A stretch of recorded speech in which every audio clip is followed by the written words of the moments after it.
আজ মহাপ্রভু শ্রী জগন্নাথের শ্রীচরণে মাথা নত করার সৌভাগ্য হলো।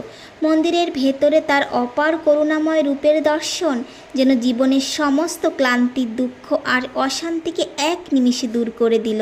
এই দর্শন শুধু চোখের নয়, এক আত্মার উপলব্ধি, হৃদয়ের গভীরে অনুভব করা এক চিরন্তন শান্তি। মহাপ্রভুর কৃপা যেন সকলের জীবন ভরে তোলে ভক্তি, বিশ্বাস, সুখ, শান্তি ও মঙ্গলময় আশীর্বাদে। যায় না, তার একটিমাত্র করুণা দৃষ্টি মানুষের জীবনকে নতুন আশা, নতুন শক্তি ও নতুন পথের সন্ধান দেয়। যখন পৃথিবীর সব দরজা বন্ধ হয়ে যায়, তখনও মহাপ্রভুর আশীর্বাদের দ্বার সর্বদা উন্মুক্ত থাকে। আসুন আমরা সকলেই অহংকার, হিংসা ও লোভ ত্যাগ করে প্রেম, দয়া, সত্য, মানবতার পথে সংকল্প করি।